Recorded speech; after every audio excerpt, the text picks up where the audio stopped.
started in my face. I look so disappointed. How's it going?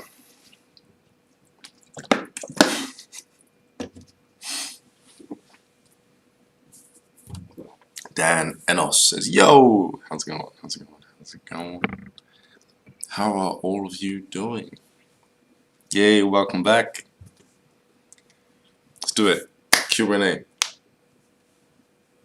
I don't usually do these because YouTube has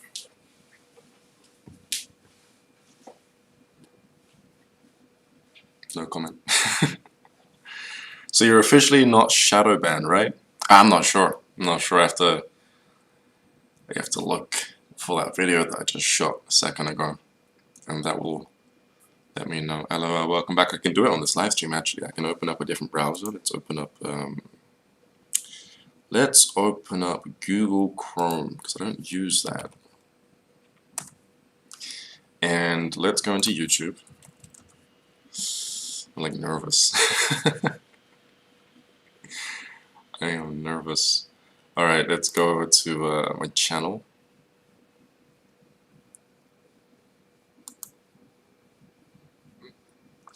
And, alright, there's the other Q&A. Is this healthy? I don't know. Okay. Bear with me.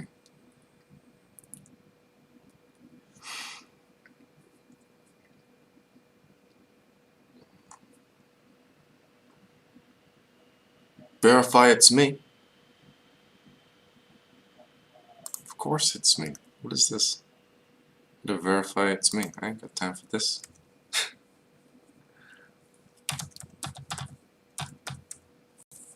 What's my password? That is not my password. Alright.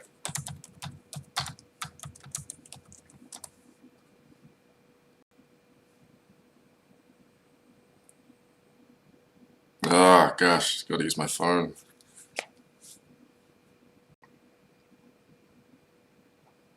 Yes, it's me. Okay. Alright. Okay. Where's the live stream? There you are. What a crazy title to search this up. Alright, so for those of you who don't know what I'm doing right now, let's say you've just joined in on this live stream, I was doing a test earlier to see if I was shadow banned on YouTube. And to do the test, you have to shoot a video, give it a crazy name with asterisks and all of these different things.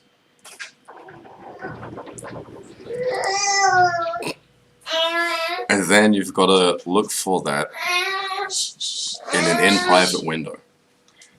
Because if you can't find that video that you just shot, then it means that YouTube has decided to shadow ban you. Basically prevent all traffic from heading over to your site. And so what I'm doing right now is I'm opening up another window and I'm going to go into in private mode, so I'm logged out of all my accounts, making everything nice and fair. And then I'm going to search for my previous live stream and see if it shows up. If it doesn't show up, then it means that I've been shadow banned, and I might actually have to create a new YouTube account, because there's no point in making videos if it's not being shown anywhere, right? And so, alright, I've got the title. I'll do this real quick, then we'll head into the live stream with the guns a-blazing. Incognito mode. Fingers crossed, I'm now on YouTube, in Google, not logged in, searching. Alright, it's there, no ban. Whew! Whew! Been pretty good. Yeah, been pretty good. You need to get on TikTok, says SG2. Thanks for the donation, buddy. I am on TikTok. Keep it a secret. I wanted to build it up first before I announced it on YouTube, but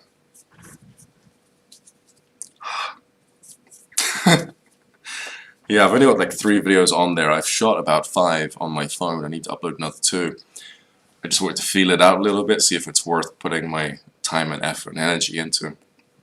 Hey, says Brock. Hey, have you heard of reality shifting? I have. I've heard of it from a couple of people, and you know, I've had some moderate experience in it, but from my perspective, you know, I'm one of those people who like to sit there and start thinking about reality and parallel universes, and I tried a long time ago to shift my reality from my perspective and what that entails from my perspective. And so I've never seen any other method out there. I've never heard it explained from anyone else's perspective before I tried. And for a while, I just assumed that I was doing it correctly because my whole life was turning around, you know, in the ways that I wanted it to. And so then, after a few years had passed, I'd come across a couple of people that had made it their business, their literal business, to teach people how to reality shift and stuff like that. And I heard their take on it, and that's as far as I went with it all. I haven't really taught anyone how to do it. I think I made one live stream on it, and some people were interested in the information that I mentioned there. And so, yeah. Abraham says, best manifestation technique. Alright. It's really quick too. You can actually try it out in two situations. One is in the shower, right? And you don't have to know how this works for it to have an effect on your life. Just try it out. I'll tell you how in a second, but just stand. Shower is there, right? Have it cold, freezing cold, and just stand there in front of the shower. Imagine yourself walking into the shower and imagine yourself dancing and having a good time. That chill, right? But then you're like, it feels good, and now you're probably singing. Imagine all of that in your head for about 12 seconds. Then open your eyes.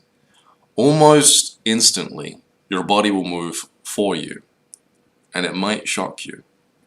You see, when it comes to you manifesting a new reality or a relationship, money, anything, you have to realize that the reason as to why you don't have those things already is because of your current behavioral state. You know, you have a series of behaviors that cause your life to, I guess, come at you in a specific way. You know? And so, that technique of standing in front of the shower and imagining yourself doing something new, something different, will show you as to how your body innately reacts to your expectation of yourself, how you see yourself, behavioral-wise. If you imagine yourself being confident, comfortable, being able to speak fluently and attract a crowd or that person that you want to date, you'll notice that after imagining, your whole body starts to, well, first off, it carries itself differently, you speak differently, and people tend to like you. Now, what's actually happening here is your subconscious mind that's in charge of your behavioral states, your patterns, you know, what you do on a day in and day out basis. Your subconscious mind, the operator there, is watching the story that you're playing out in your mind. And it's also, imagine it's sitting there at a desk and there's a bunch of files behind it, right? In the files are a bunch of behaviors from people that you've seen throughout your life. And so let's say you want to make 100 grand in a year and you're not making that right now. And you imagine yourself at the end of the year seeing your bank account and seeing 100 grand, right? That's the imagination aspect. A lot of people talk about this. But what's actually happening there is that operator at the back of your mind that's in control of your behavioral states is like, okay, she or he wants 100 grand. Let's look at that file, and it opens it up and it basically throws in the air all of these, and it catches one piece of paper and all of these scripts, right? All of this information. One piece of paper might say that you need to change how you dress. On another, it might say that you need to change your circle, your social circle. On another, it might say that you need to be more calm and collected and focus for the majority of the year, on a specific task, whether that be music, public speaking, or food, culinary skills, whatever it is. And the reason as to why this little operator in the back of your subconscious mind is telling you to do these things is because it knows that among all of the thousands or hundreds of thousands of people that you've met throughout your life, it knows how you should behave to have their lifestyle. And so imagine this little operator is in your mind, and there are tons of these drawers. Any reality that you want. If you want to be a singer, okay, imagine yourself being a singer, and watch what happens. You can do it in real time too. Alright, now, I'll just come up with an example there. Let's say you start singing, and you're like, oh, I sound crap. And you imagine everyone in your mind listening to your voice and booing you off stage. Well, now you're going to do worse. Because that little operator is like, okay, he or she thinks that he or she cannot sing. Let's open up the file of people that are nervous and make them act accordingly. And now you're going to be behaving unconsciously, and it's very intuitive yet not very beneficial way, you know.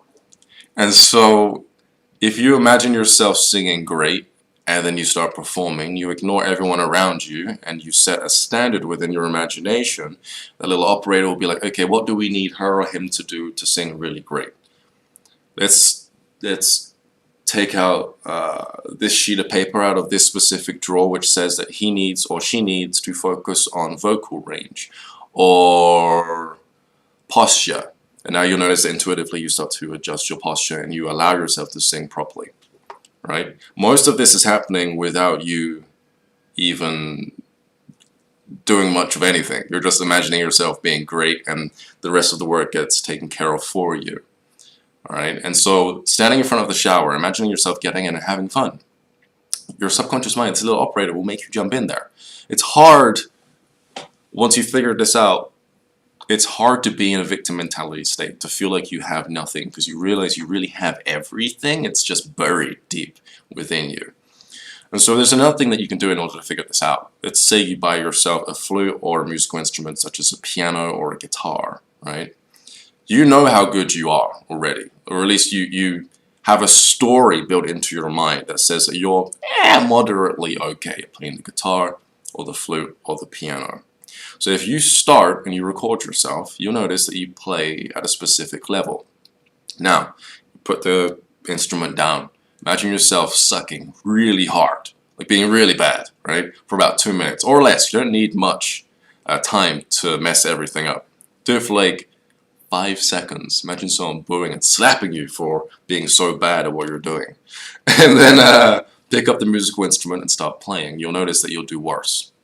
Because that's the story. Your environment is telling you that you suck. And so this little operator makes you suck. If you can think greater than your environment, if you can think that everyone is going to love your music before you start, regardless of what's happening in front of you, you'll perform better.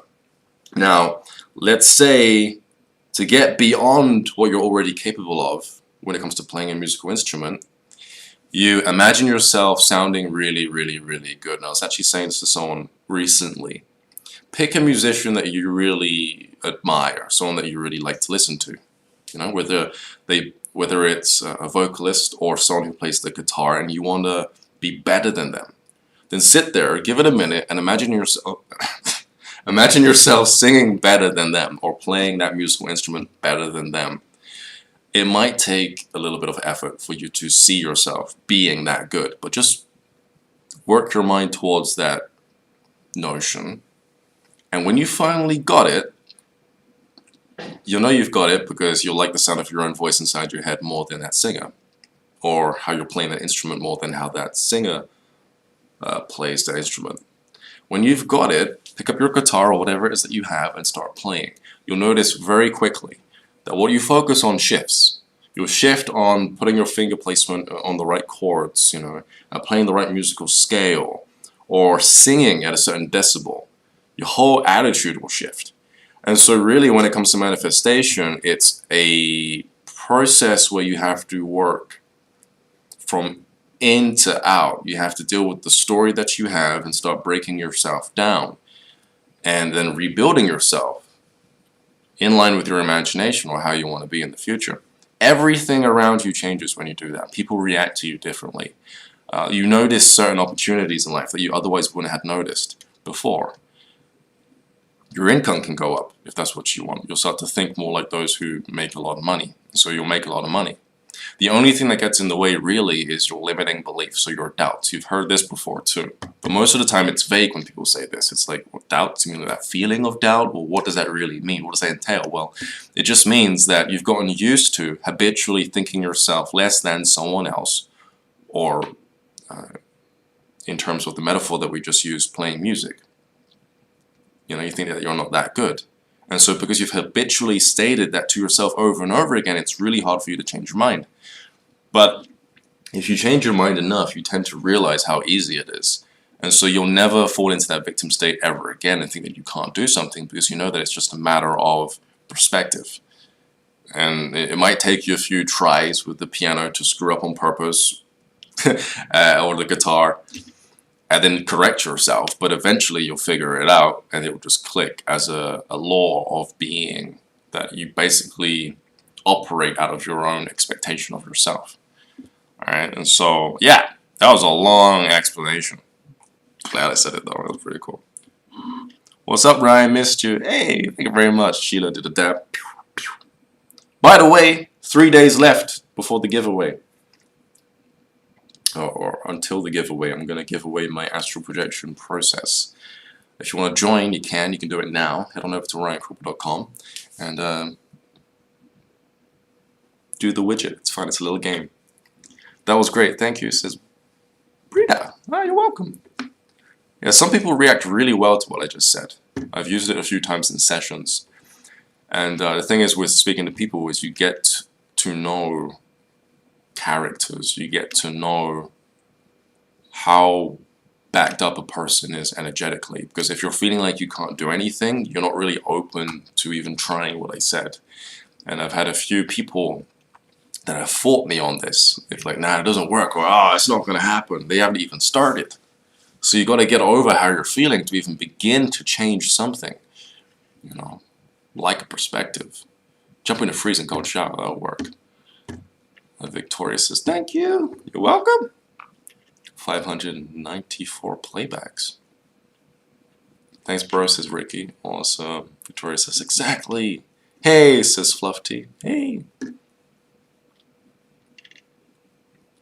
The Renaissance Robin? Ronin? Renaissance Ronin? Says, yes, I was thinking the same thing. Haha. Clap. Heart. This is weird. I've been going live on Discord and there's a lot of feedback. People can actually respond back to me and it's like I'm in a room full of people.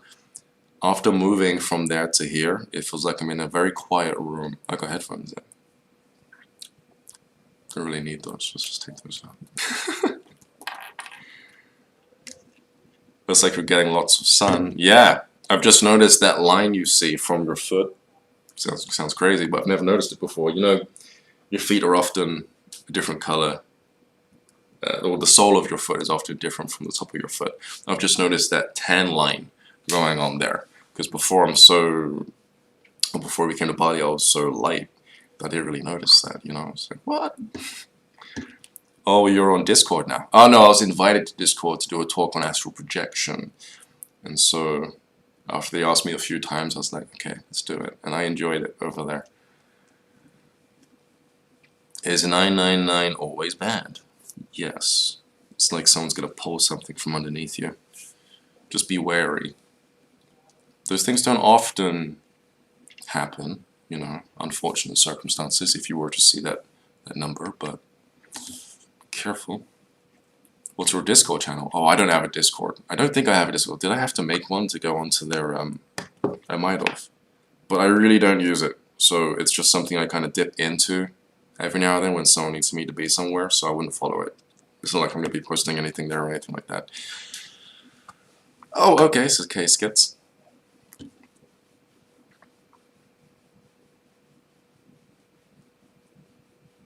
What does seeing 43 a ton mean? 43 is a grounding number, and so it really means to get ready for something, because then you've got the 3, which means get ready for, I'm going to say 2 people. 2 people coming into your life.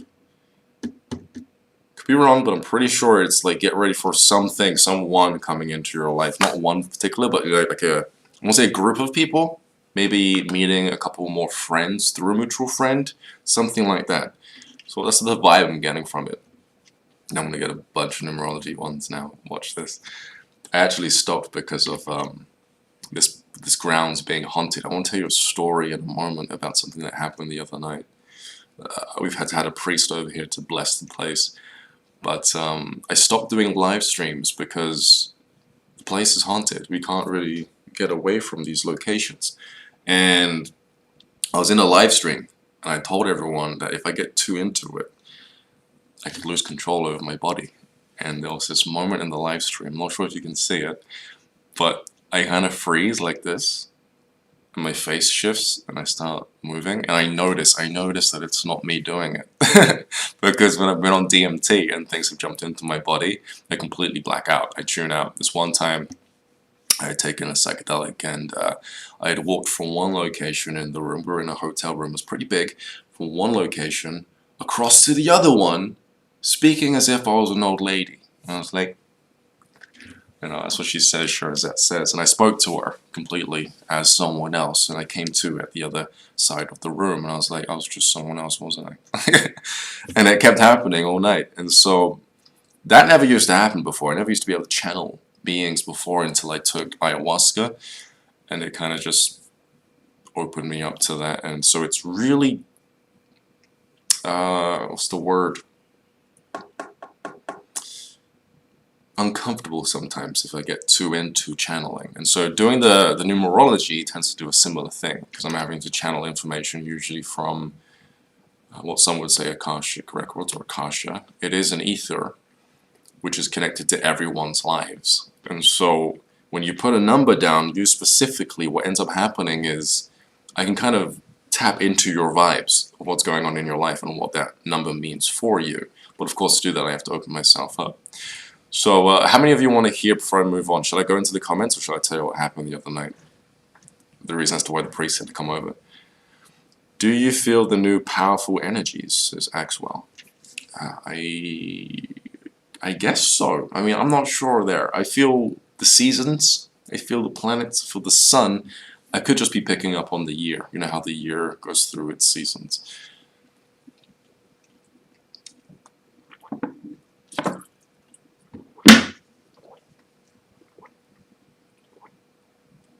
Are you writing a book soon, says Vickle? Nah. Oh, Vicky. It moves so fast, the I look like an L. Vickle. Nah. Tell us, say what happened, ghost story. Okay, share the story. Okay, alright, sure. So this actually happened. This is just one of the stories that happens, or one of the accounts of ghost hauntings over here. I actually stopped talking. Oh man, I just realized, I just remembered how good this is. I actually stopped talking about astral projection experiences because I didn't think everyone would believe me. I started encountering dragons and elves and stuff like that, and yeah, I was like, yeah, no, no. Let them know what happened, says Jalen. Sorry. Oh yeah, Jalen knows. Jalen knows. He was like listening the entire time. So I was buffering. Is it breaking up for you guys and gals? You good? I'll continue. Alright, so the way it started was how most nights start over here. We're in bed. Theo's in between us, and Sherazette is in and out of states. She's often pestered a lot by spirits. I often tune out completely. I can tune beings out by simply changing the station that my third eye tunes into. And so I often think that I'm sleeping like in a very peaceful state because nothing is happening around me, but I later found out that that's not the case. And so Sherazette, though, she's wide open. She's seeing things all in the room. Can you see the mosquito net? You can't see it, but in other videos you can see there's a mosquito net behind me. And when it's down, you can't see into the bed, right? It stops the mosquitoes from getting into the bed. And so what tends to happen is that beings come into the room and they put their head through the mosquito net, and you can see it, kind of like Freddy Krueger putting a face through right up against your face. Or they'll put their hands through the actual mosquito net and try to reach out to grab us, or to grab Theo, or to just mess with us, basically. But again, I don't know any of this. I'm oblivious to this because I've tuned out. I'm in La La Land, and while this is happening, Shirazette complains.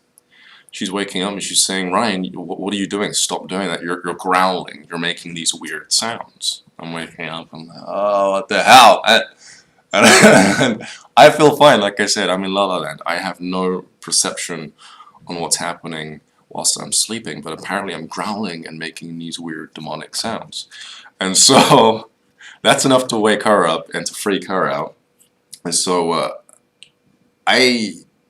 I basically ignore everything, and because I just want to go back to sleep. And it takes a lot for me to do something about these types of situations.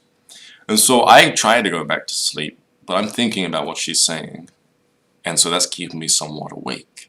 And then I notice, it's kind of freaky actually, I'm getting chills just speaking about it. She speaks fluent Balinese, giggles, and hides Theo under the cover.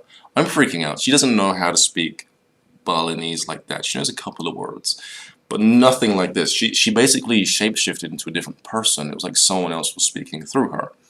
And I was like, oh crap, alright, it's time for me to do something. And so I lay there in the bed and I astral project, right? Let's see what's going on. And I open my eyes, not these eyes, but this eye. I open my eye and I see this guy sitting like this on me. He's heavy too, and I can feel his weight, and he's just smiling at me. And I'm like, oh no, this place is filled with spirits, human spirits, mind you. Luckily, no actual entities. And as I'm looking at this guy, I look behind him, and the sliding doors are wide open, and there's a group of people in our garden staring at us. So then there's a group of more people over by the tree. The front door to our villa is wide open, so things are just coming in through the astral plane. And there are spirits all around our bed. And so, now it makes sense. And I tell them to go. Obviously, they're not going to go anywhere. And so I'm like, okay, I'm just going to go back home. So I bring my awareness back to the bed, and I notice that my eyes are rolling back, and I'm getting a headache right here because they're constantly rolling, simply because beings are constantly pulling me out of body constantly, and that has that effect, like, blacking out. And so after about 30 minutes to an hour of being constantly pulled out of body and interrupted, my brain hurts because of this rolling eye motion. I'm like, screw this, I need to be Ryan, basically. I need to slap myself and get rid of them.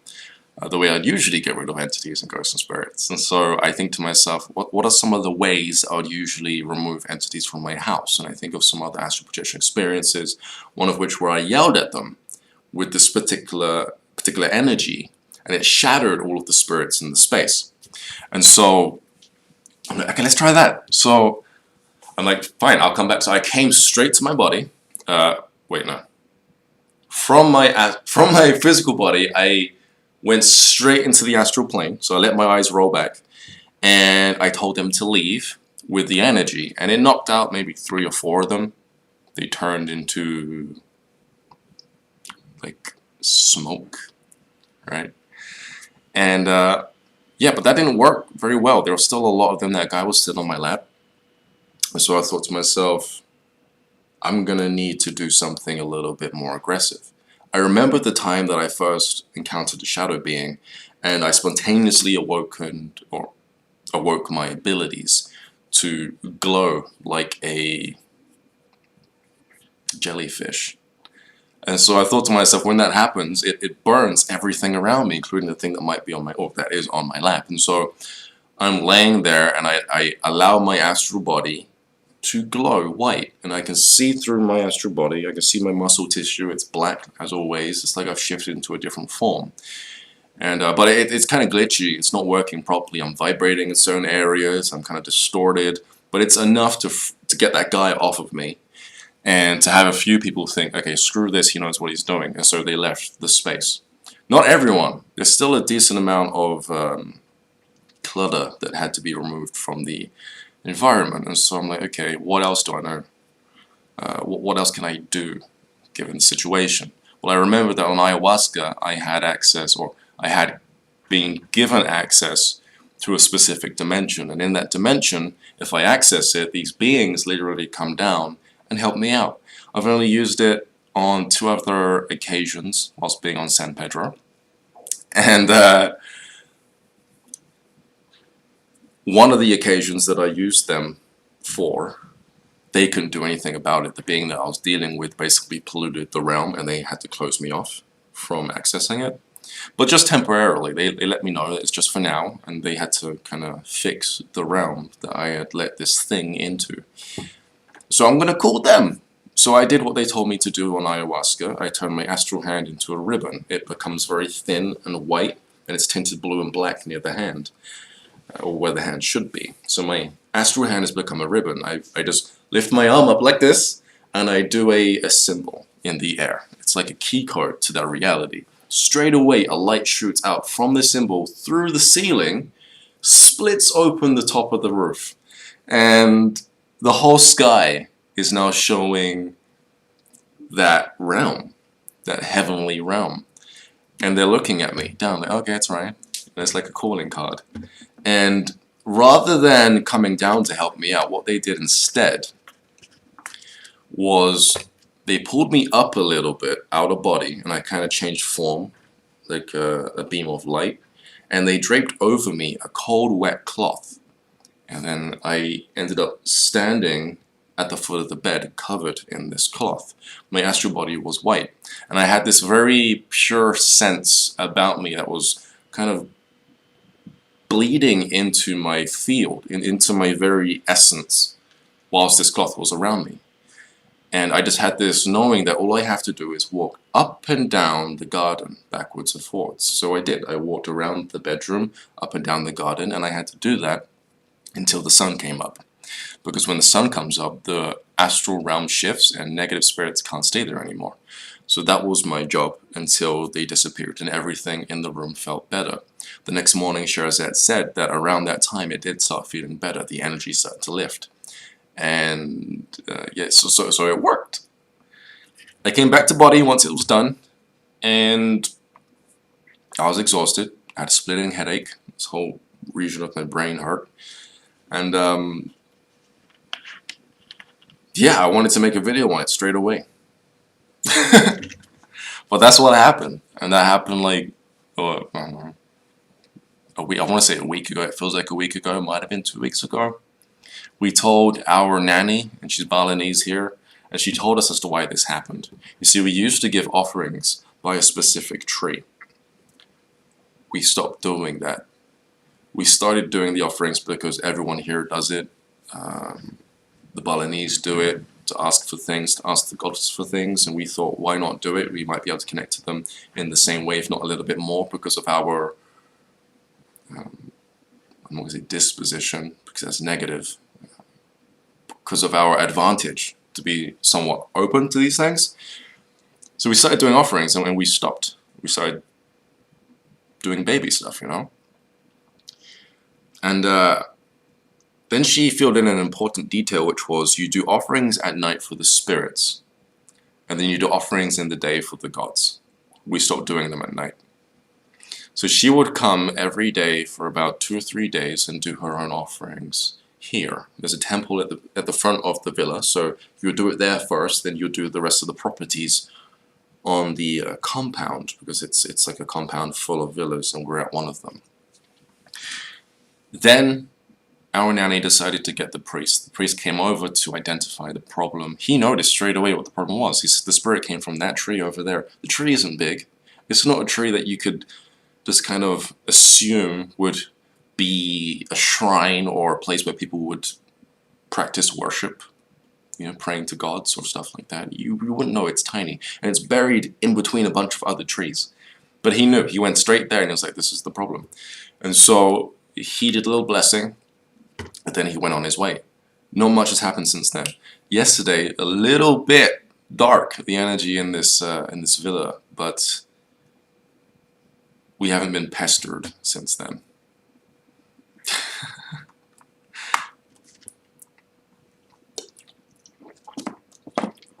That's what happened.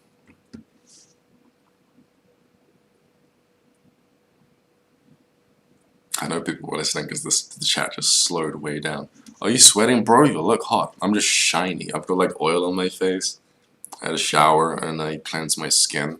And so now I look really, really shiny. I am hot, but I'm not that hot to start sweating. Drinking a bunch of water is probably not helping, right? This makes me look more exhausted. The god's name is Henry. That was intense, says K-Skits. Yeah. You're one of a kind. Thanks. Good, says Ricky. Oh my god, chills. Thank you for sharing, Ryan. Wait.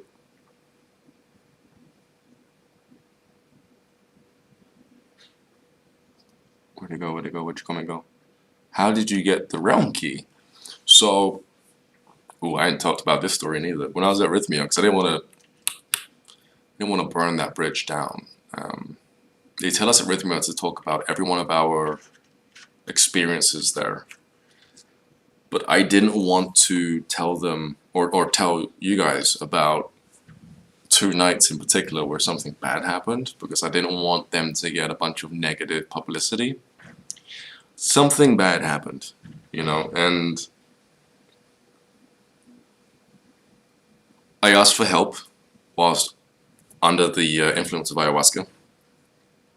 And that was when they first showed up, the beings. And they came down, told me to access the place. I needed to learn the language of the place. And so they showed me how to make the ribbons and how to do all of the sigils to get there. And then I actually went up there into the realm. It was a very interesting realm. They call it the Silver City. It is a kind of heaven realm. There are a lot of saints there. It's literally a location that isn't flat. And so if you want to go to, let's say, Dan's house, you have to go down and then right, you know, whereas here everything's flat, so you have to go across the land and stuff like that.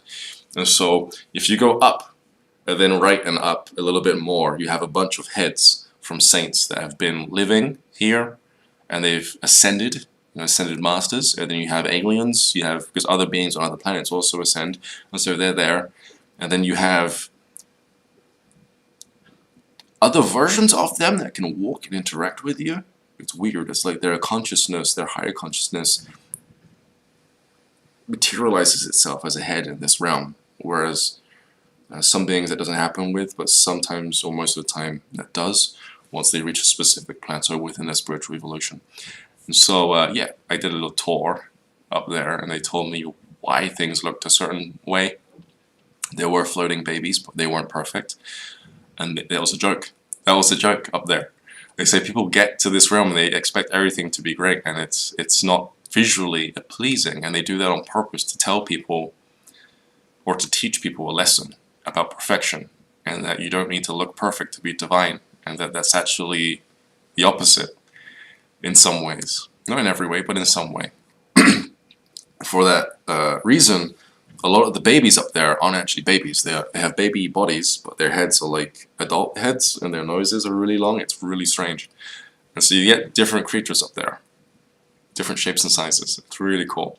But it really is a heavenly realm, and the clouds up there are tinted silver, and some of them are flat, completely flat. It's kind of like a parallax effect where you walk into the realm or float into the realm and things shift to the side. And if you were to go on the opposite side or behind, peer behind the cloud, you'll notice that it's just flat. And so it's very interesting, that space.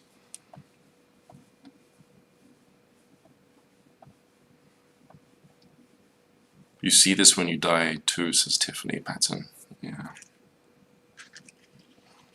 Thank you for being here, all 183 viewers. That is so cool.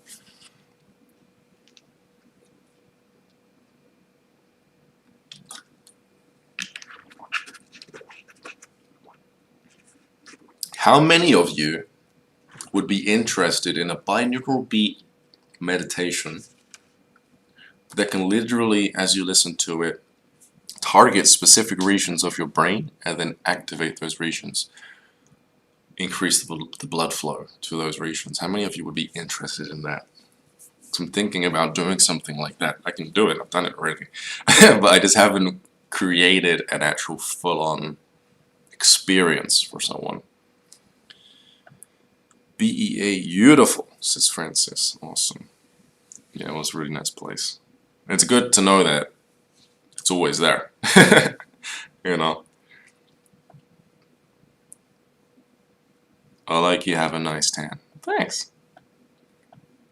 Yes, Mimi, yes, yes, Mimi, yes, yes, yes, please. I was thinking of doing a visual where you can see on the screen the brain and you can see which part lights up in relation to what you're listening to, and you'll be able to actually track it. You'll not only feel where it is, but you'll also see it on the monitor. One might have music and one might not have music in. You know, we'll see. I was thinking about doing it today, doing one without music, just to see if I could pull off a nice visual, as well as the panning motion of the frequencies. I can do any frequency. They call it the sulfonic or solfeggio frequencies, binaural frequencies. There are 9 in total. People often use only 6. But the only reason why I haven't done it yet is because I don't want to break these new headphones. The last one's broke, and when you play with binaural beats, you destroy the speakers. So we might go out after this live stream and get some bigger speakers so that I can pull that off. Guided meditation. We'll see, we'll see. Bro, let's go, yes. Sharzette says, me! Wow, do it, Sashila. Awesome. Please speak on solipaz. Some of these words, what is happening? Did the world change without me? I don't understand these words anymore. Let's just Google this. Ah, it's a different language, no wonder why. Solipsism. Solipsism. The view or theory that the self is all that can be known to exist. Oh, that is deep. Wow.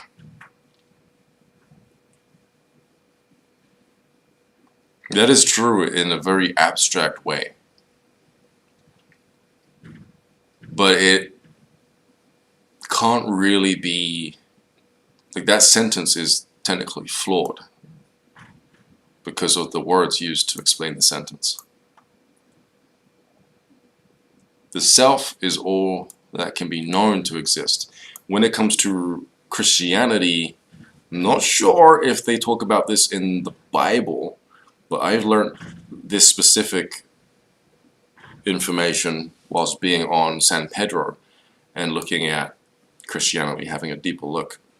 The self referred to in this sentence, the view or theory that the self is all that can be known to exist, is the Son aspect of the Holy Trinity. Be that you got the Father, the Spirit, and the Son, the Father, and the Holy Spirit. Yeah. And so those are 3 aspects of source creation. You've got the Father, which would be the realm that you're in, the subconscious mind. Another way of looking at it is in a lucid dream. You just become lucid, you're aware that you're dreaming. The Father would be the construct of the dream, the deeper aspect of yourself. And so in relation to this experience, our Father would be the intelligence behind nature and everything around us, and even parallel realities, everything. That would be considered the Father of source creation. You can experience it on psychedelics or altered states that you can accomplish without taking a psychedelics, like astral projection or probably lucid dreaming, although I wouldn't put any money on that. And so that's the Father. And then you got... Wait. Okay, let's just kind of change that a little bit.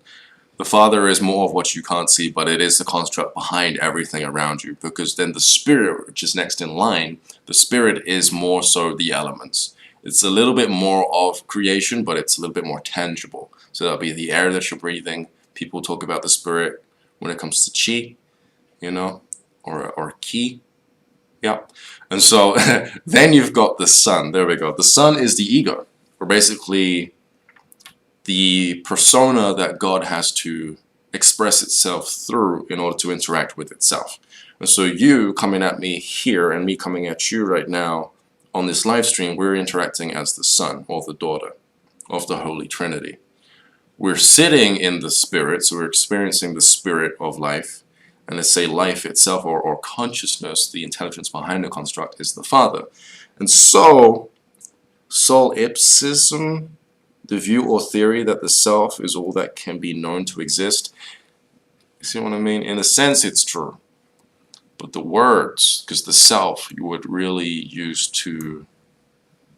that term, the self, to associate towards the son or the ego, or the daughter. So yeah, a little bit of information there. I thought I was going to delete this live stream, but I might keep it.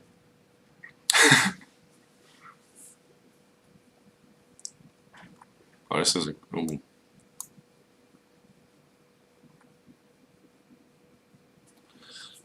Let's go through some of these. Do you know Robert Monroe? What is your thoughts? I know of him. I know of his techniques. I don't want to degrade his status or say anything that could put down his level of authority. I've just noticed that there are some things about his techniques that I would change. I'm not saying that they're bad. They're good for what they are, but they can be done better. Anthony Logan says, oh, thanks for the donation. Awesome, appreciate it. Ryan, your experiences just always seem next level. Good to hear you again. Hope you share more. It helps motivate. Thank you.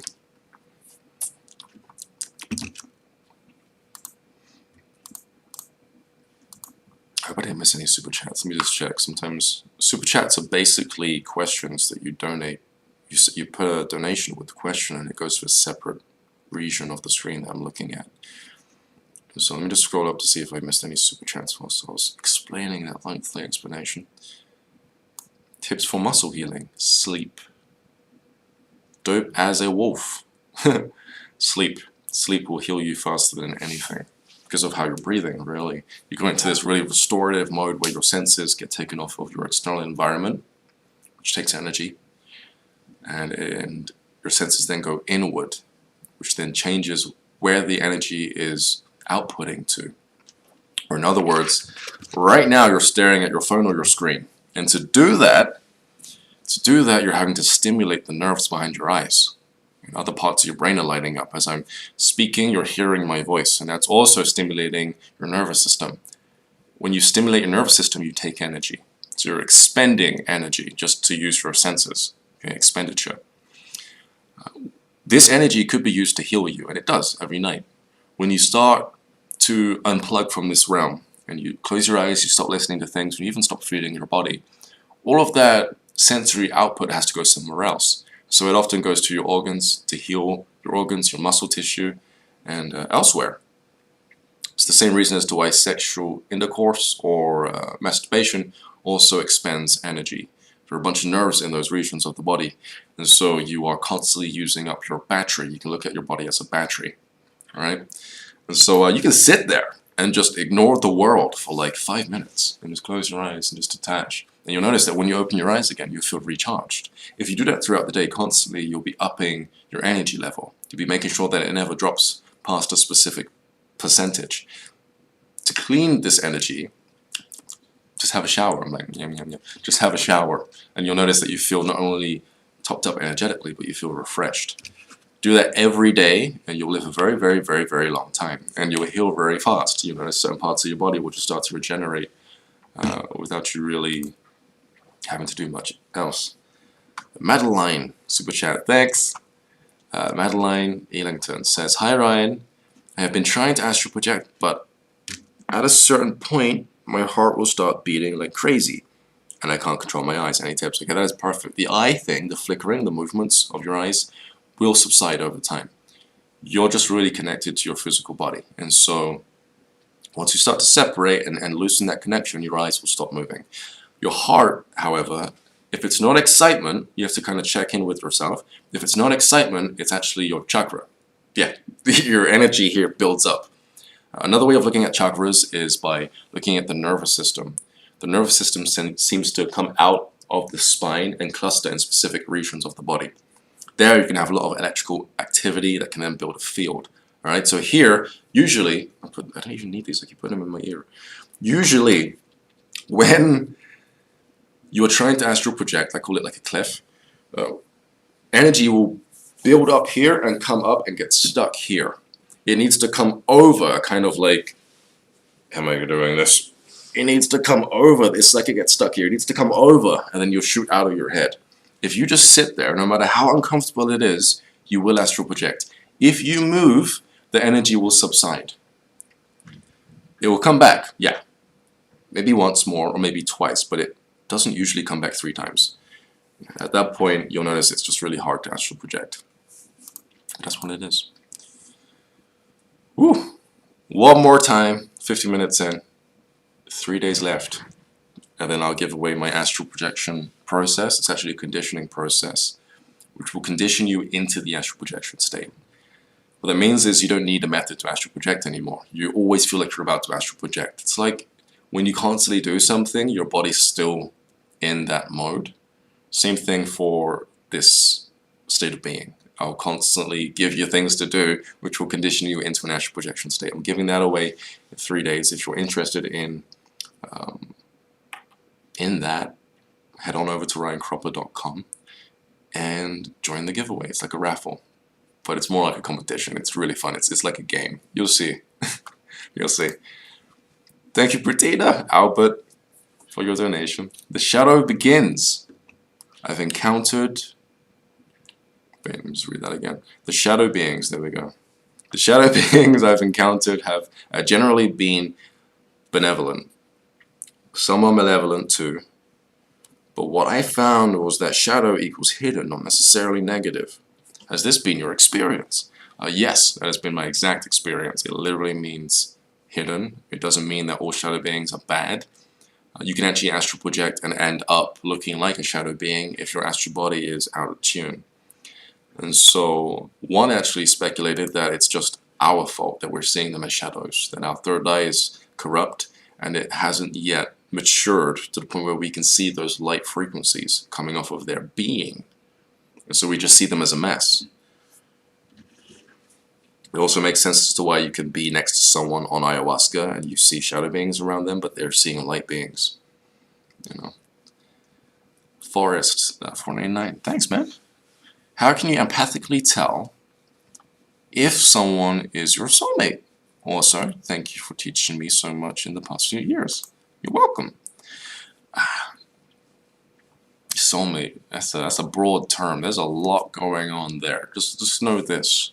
Usually we want to be with our soulmates because we have this intuitive assumption that they're going to be very much like us. And if we like our own company, we're going to like them a lot, right?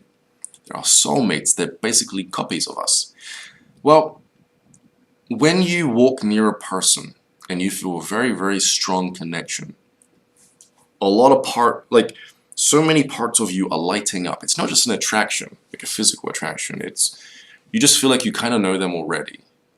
They feel more like you. They feel like they would get you if you just had a conversation. What you're actually doing there is you're tuning into their field, which is demonstrating frequencies. It's displaying frequencies that are a match to your frequencies. So, in other words, let's say you like to read books. Let's say throughout your life you've been very extroverted. Let's say that you've also got a few traumas under there that make you display your behaviors in some agitated ways around specific people. Every experience in your life is going to change how you feel emotionally. It's going to change how you conduct yourself. And so all of these behaviors, these thought patterns, these ways of beings are frequencies because your nervous system are lighting up in specific ways. You know, your nervous system is lighting up in a specific way. And so when it lights up in these specific ways, they're basically singing a tune, right? Let's say I was to tell you that The Eternals is coming out next year. It's a Marvel movie, and you know somewhat about Marvel, and let's say you like Marvel. Well, that excitement is going to make you feel a certain way, so that specific energy signature is going to leak out into your field. Everything you think, everything, your whole life story is constantly being broadcasted outside of you. So when you come into contact with someone, their life story is also going to feel out your life story. And so then your subconscious mind starts to predict whether or not you're going to get along with them. And if you feel like things are good, you're going to start to mix. So you're going to start to introduce yourself, you're going to start having conversations. And if you've picked well, you're going to have a really strong connection with them, and you can live with them for a very, very long period of time. Like you get along within their, well, you get along with their bubble, you know, or your bubbles merge together. Some people you can't hang around with. Let's just put it that way. It's their energy just feels off. Well, with this particular person, you'll feel like your energies are in sync, and that you can live with this person for a long period of time, as long as nobody changes. Right? If they start having other experiences, or you start having other experiences, then your field is going to change. The information that you're broadcasting is going to change. If you start to evolve mentally or devolve mentally or even emotionally, your energy is going to start to change.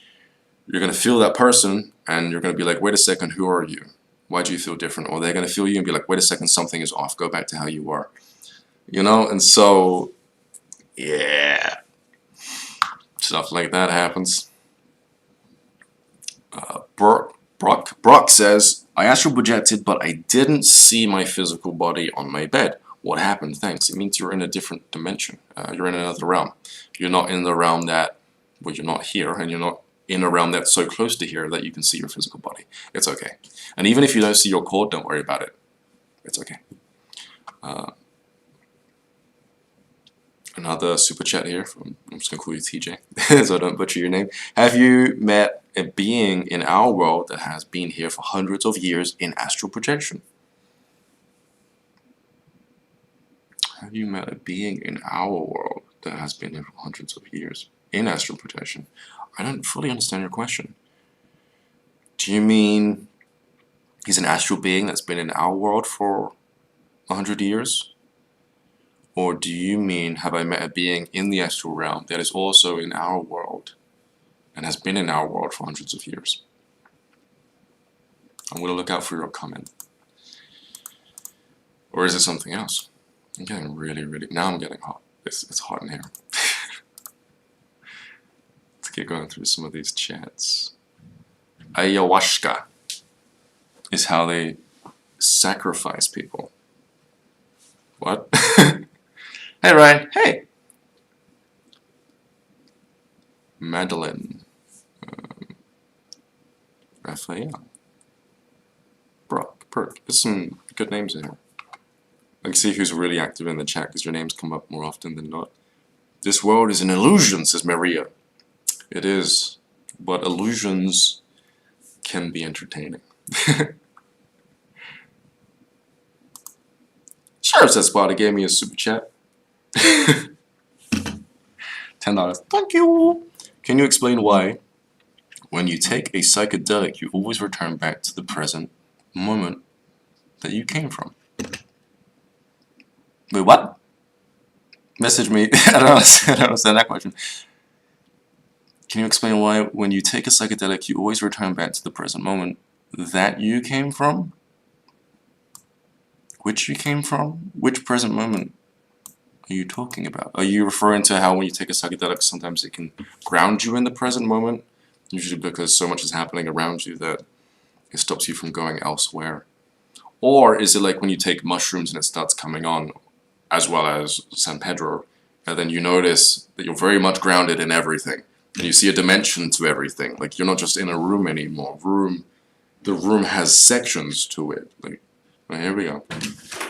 I was asking, when you take a psychedelic and you ascend to all those different dimensions or realms, why is it that you always come back to being a human and you don't stay in those dimensions? Or it's your body. Okay. You're just gonna go into the other room just to hear me say it on the live stream. Real life compared to YouTube. YouTube's better. Yeah, your physical body resonates at a frequency that's grounding you here. Not only that, but your stories. You have a plethora of stories that are keeping you grounded in this idea of reality. It's kind of like a lucid dream. You assimilate into a script. You are now a different character. You went to this school, you know these people, you went through these relationships, you work at Starbucks, you know. Those stories, especially the ones around your upbringing or regarding your upbringing, like where you went to school or what house you grew up in, keep you invested in the story as well as in the story. Right? When you're on a psychedelic, it basically shuts off certain parts of your brain that are constantly running these scripts on autopilot. And so you start opening up to a different reality and you start to leave this reality. When you come down off of a psychedelic, those programs, those stories, those sentences, they come back online, and you'll notice that you'll start to assimilate back into this reality again, and everything becomes seemingly solid. You can deliberately identify what stories you're thinking about whilst coming down or coming off of a psychedelic, and then practice off of a psychedelic, identifying the story that you're telling yourself and just entertaining it for about 5 minutes that never happened. I never went to school, Manifilm school. You know, I never went to my friend John's house at that party where specific things happened which were crucial for my development pertaining to my character. You know, I never did these things. Just entertain those thoughts. Move your mind in that direction for about 10 minutes and keep going. And you'll notice that you'll start to unground yourself from this reality and things will start to get weird. And so try that out.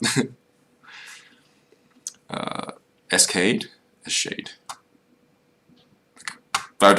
I have tried astral projecting for a year now, and my only experience was having the sound and feeling of wind around me. Then I saw circles of colors.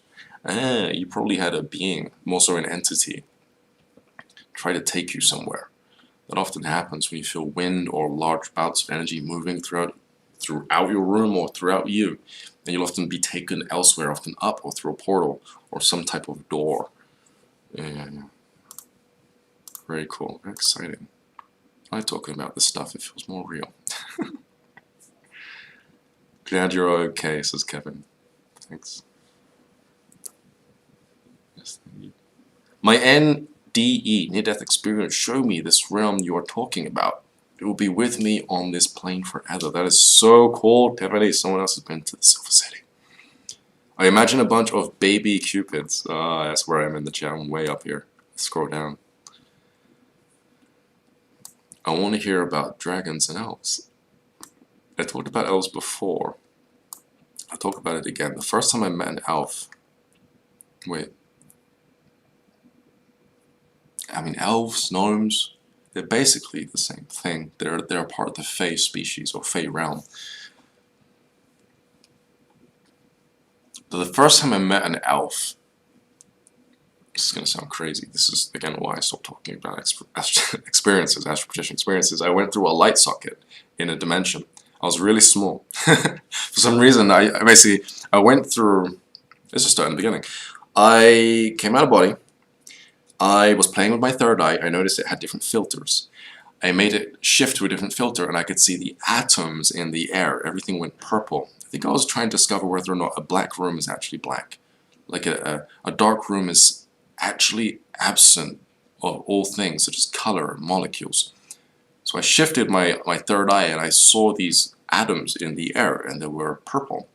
Uniform in nature, not scattered.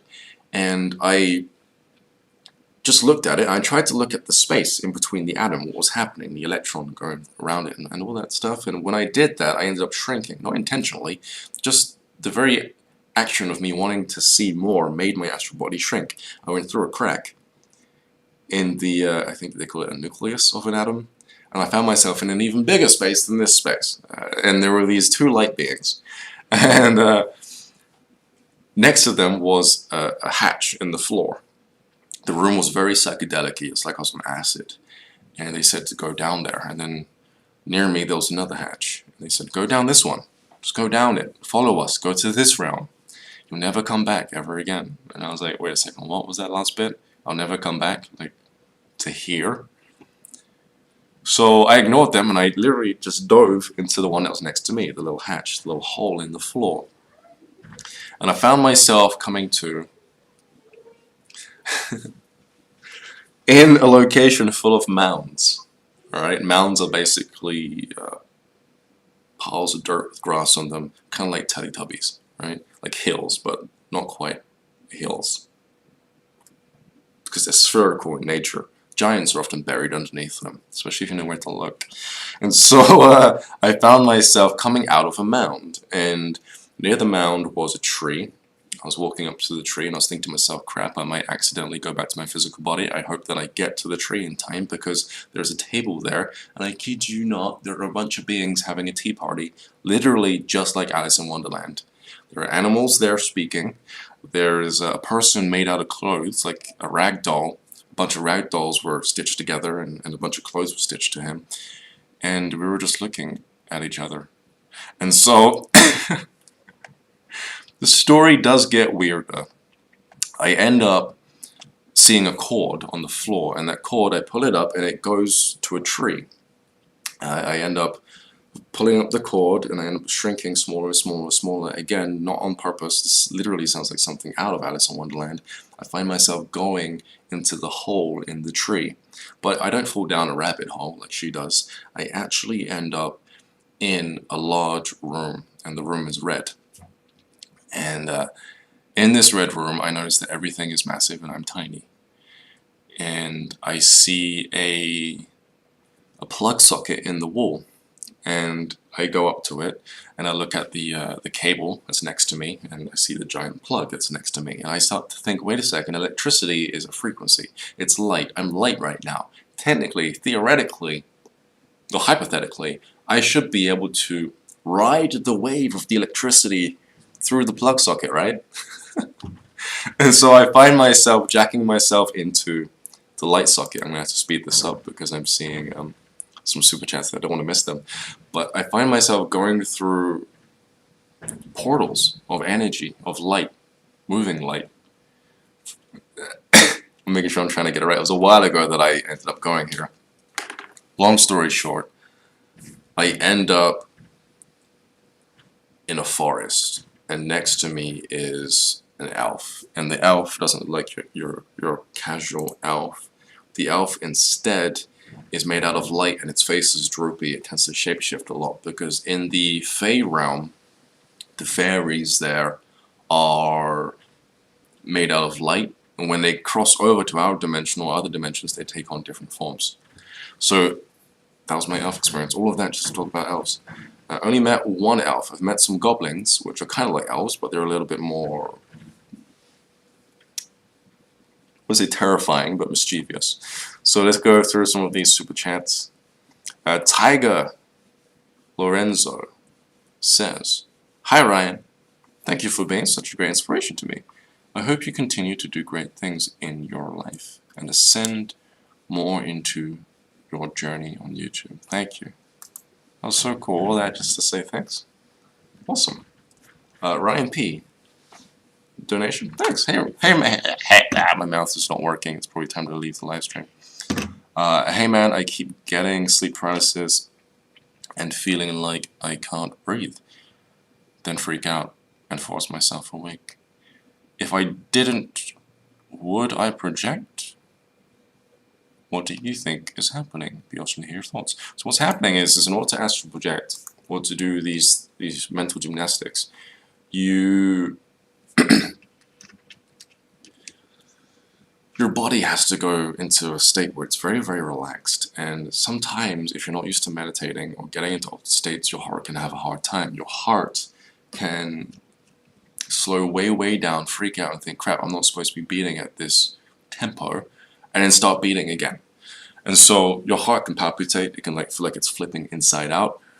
Sometimes you can panic because you feel like you're not breathing. Your heart is connected to your respiratory system, so your lungs, essentially. They'll slow down to a tempo that you're not quite used to, and that can freak you out too. Keep going, keep doing it anyway, because eventually your body will learn this new pattern of behavior that you're trying to install in it, this ability to be very, very calm. And then you'll notice that these signs of feeling like you can't breathe or your heart is having complications will just slowly stop. Slowly, it takes about a year. But yeah, I just realized the story I told you was a mix of two other stories because they are so similar in how they came about. So I'll probably be talking about them again at some point on my YouTube channel, and they'll sound different. The beginnings are different. I literally twisted them together. Yeah. Because the Red Room started off, the way that actually started was I met these Greek, again, it sounds crazy, I met these Greek gods, that's how they, that's what they said, who they gave me a story, they told me a bunch of stuff about myself, which I was on the fence. Going into the elf realm, that actually started off because of a geisha. I started to astral project. I found myself going to China, and then I crossed over into the Fey realm, because that's where the geishas are. There we go. Have to make that clear, so I'm not contradicting myself in the future. Yeah. It's like a dream until you get the new vaccine. The new vaccine? How to protect myself from sexual spirits when in the astral plane. Okay. It's very easy, although it might be difficult for some. You cannot be sexually aroused before you astral project in any way. You have to check yourself and see how you feel. You can't have any arousal, otherwise it's like blood in the water to sharks. They'll come in time. Sharks don't come straight away when you're bleeding in the water. Same thing over there. You need to be bleeding for a while. Concurrent viewers, awesome. You guys are great. You're coming in and you're just hanging out. I can see you. I can see you. What do you think about Connor Murphy and Leo Gura? Conversation, LOL. Connor Murphy, is that guy? It sounds familiar. I think I did a collaboration with him. Let me just Google him real quick. I think we did something for his second channel. The Green Knight. Yeah, that's Connor Murphy. Yeah.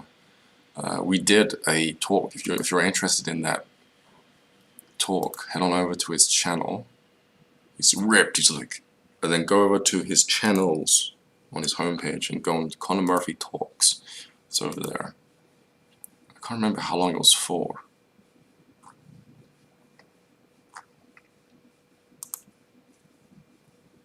And the Lego Gora, I haven't seen that actual conversation though, the one that you're referring to. I have to check it out at some point. What was it about? What was it about? I'm gonna YouTube that specific title. Let's see if I can find his actual conversation. There we go. Let's keep going. Let's keep going. Is astral sex better than physical sex? No, it's not. For that reason, that's why for that reason, it's why. Wow, my mouth is not working.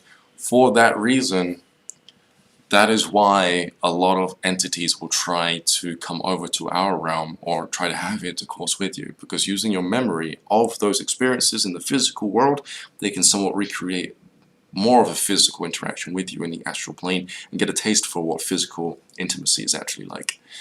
So, it's not. Innate, Crowdy. Hey, buddy. Crawdaddy, I keep calling you Crowdy. How's it going? Is not having taste from COVID a good time to gain a taste for foods you don't like? Yes. Yes. That is definitely the case. Go for bitter, sour foods and your taste buds will change without you even realizing it. And then by the time you get your taste back, you'll have a different palate. You know, you'll be suitable for a different palate. Coco Panda, $20 donation in the super chat. Thanks. Talk about sexual energy. Casual versus non. I identify as demisexual, as my body and spirit seem to have rejected casual sex. What is demisexual? I'm gonna look that up. I got some good thoughts on that, by the way. I sound like a granddad. I'm gonna sound like someone who's super old giving you advice, but I'm gonna talk about it anyway. Might lose some scrap, not kidding. It's interesting.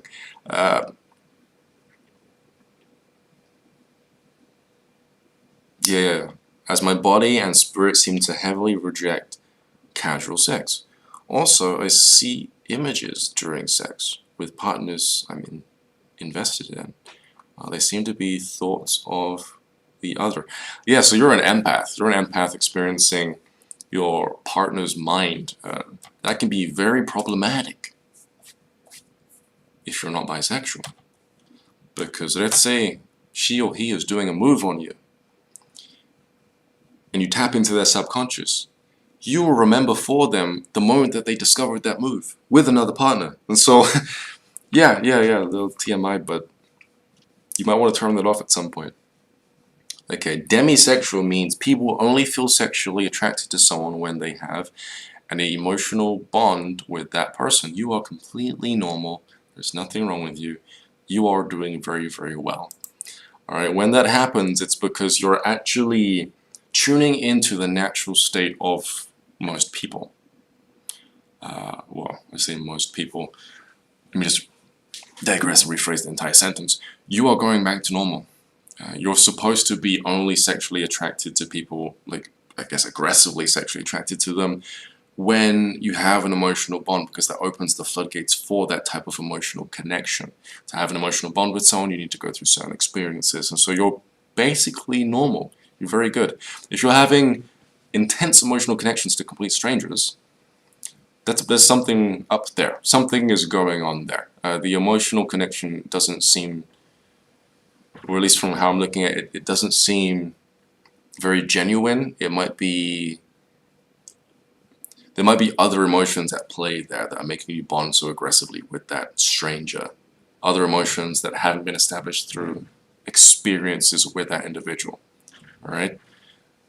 Yeah, like for example, let's say they remind you of your dad or your mom or someone that you used to have or have an emotional bond with already, or your ex, right? And now you've got this incredible emotional bond to them. Those emotions are misplaced. They're not really specific to that individual. They're specific to other individuals within your life. So demisexual, yeah, you're doing good. Your body and spirit seem to heavily reject casual sex. It's because unconsciously, your subconscious mind knows that casual sex isn't where it's at. You're not invested in that. You don't want that. And so when you notice something, let's say you notice that in your life you only want to have intimate sex with people that you're emotionally invested in already, or you've built a bond with, that sends a signal to your subconscious mind saying to turn you off of everyone else that you're passing by on the street or at retreats or somewhere else where there are people that are often looking for others. So yeah, you're doing really, really good. That's just great.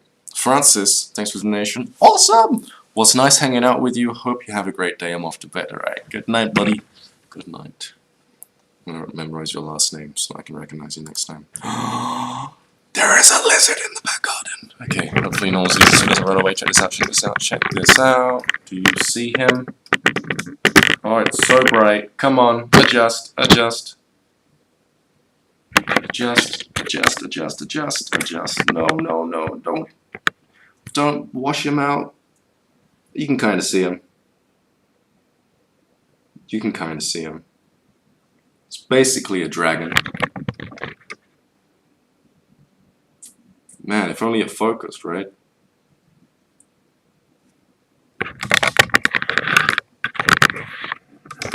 Those things eat kittens. Dangerous. They can swim too. They swim across the pool.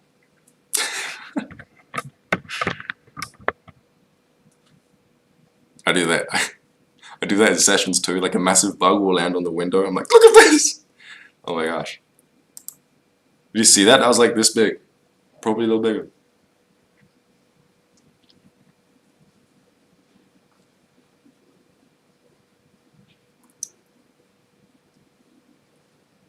Oh, it came back out. It went back in. Okay, Charizard's outside.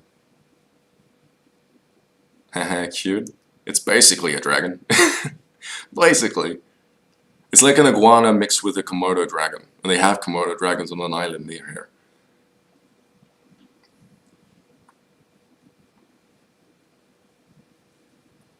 Janice, thanks for the donation. Super chat, let's check it out. Is it possible to experience a spiritual awakening? W-O. Oh, without psychedelics. I saw a bright white light because... For that dragon now. But I saw a bright white light, beautiful, with gray circles. What did I say? Thank you. There could be so many things. It's underneath the deck. It could be so many things.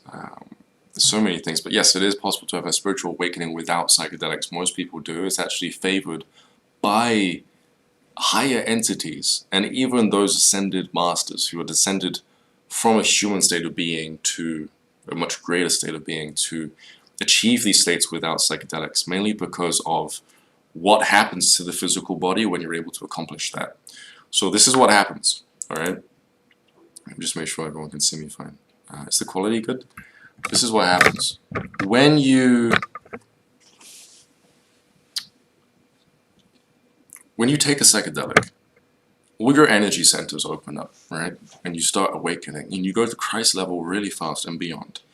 But the problem is because of the energy that is now coming out of your chakras and these centers, because of the energy coming out at such a vigorous rate, the atoms of your physical body start to vibrate and move around like sand being pumped with a bass speaker. There's a lot of air within your autonomy? Yeah, your autonomy, your body. And so what ends up happening, not literally, not literal air, but vibrationally you become more like a wave physically than matter, than a rock, or than something that's dense. Now the reason as to why that's a problem is because any sacred information that you come across, or any type of new energy that you're opening up from another dimension or an internal space, anything like that will come up and just leave your body. It won't have a chance to ground into your physical body.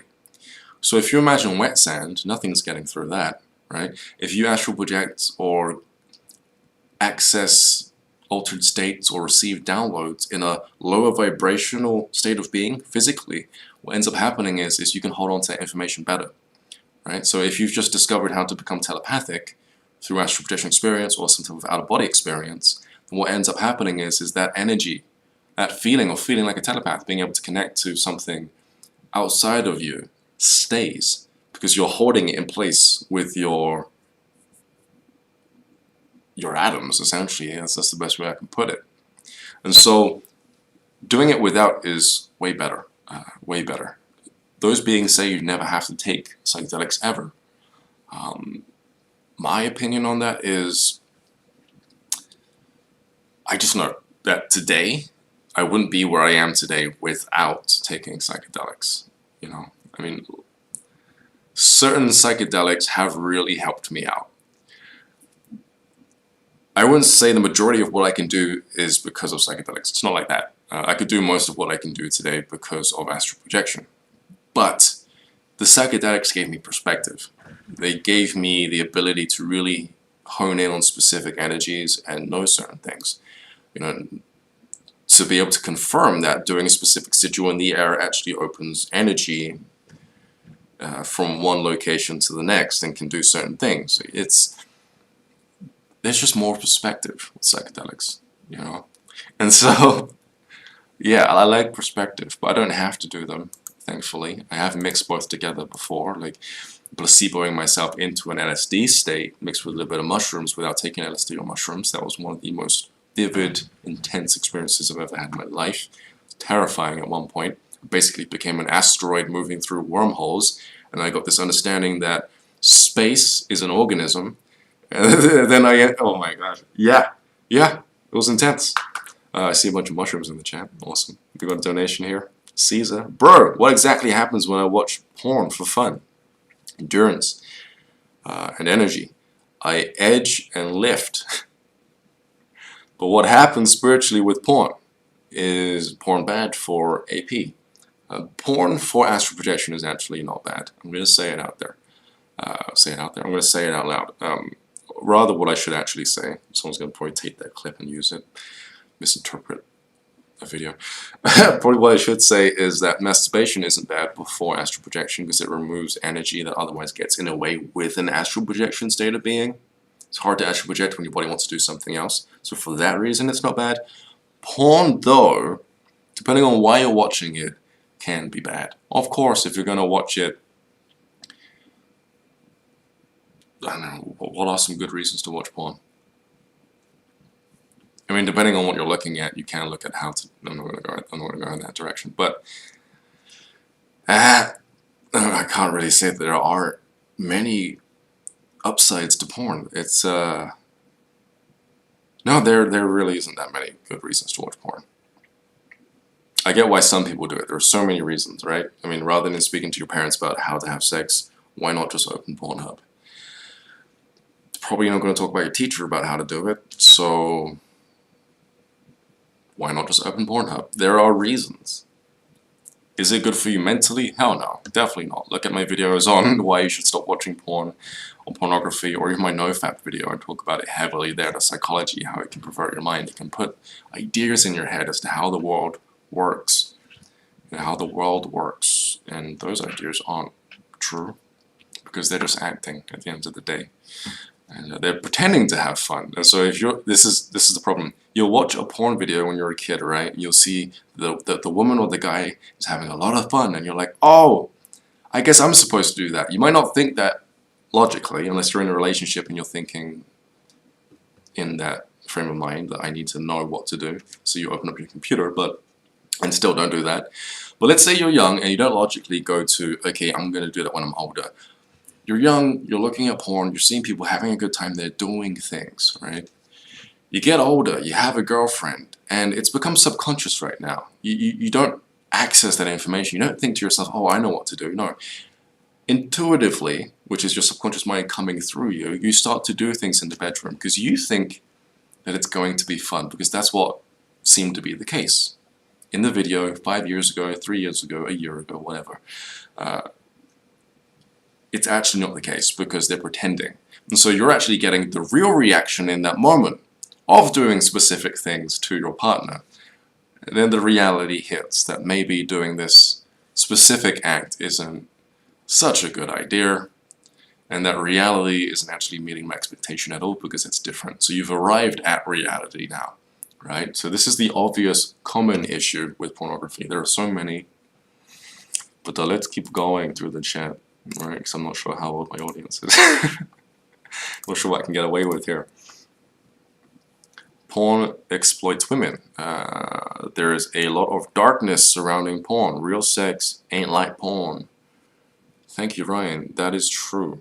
If you want to put yourself off of pornography, if you know you're addicted to it and it's bad, look at porn bloopers. That'll take the excitement away from that whole activity. Porn bloopers. You can watch a documentary on it. You can watch a documentary, I think, I don't know what it's called, behind the scenes of pornography, something like that. Just type it in. You'll see a documentary that I'm sure. Just make sure it's not on a porn site, unless you're old enough to visit those sites. But there are documentaries that you can view on TV that is accessible or are accessible to the public of any age that will give you a nice insight around the porn industry. Dare I say any age? Yeah, let's move on. But yeah, put yourself off of it by looking at the reality of porn, and you'll be good. Brock says, $4.99, thanks for the donation. Super chat! What are your thoughts on weed? Do you think it can be used as a tool in a very low amount? Yes, it can be used as a tool, but only after you've had numerous psychedelic experiences, because then it actually interacts with you differently. And probably once a month, definitely not every day, because it can fix your mind into a specific mental state where you're constantly paranoid or you're very slow. So you need to be on top of that. Janice, $19. Oh, now 20, that's great, thanks. Does it help that it was in a black background? Oh, you're talking about that light, right? I was currently in the conversation of what everything was. I felt... Is that dragging back again? Sorry, let's read that again. Does it help if it was in a black background, referring to the light that you saw? I was currently in the conversation of what everything was. I felt that I was everything and noticed it was beautiful, and that I could control so much, but to be careful with it. So you're seeing literally creation energy, source creation. Conversation that you were having, I bet it was teaching you about the fabric of reality, right? Those ones are important. Make sure you never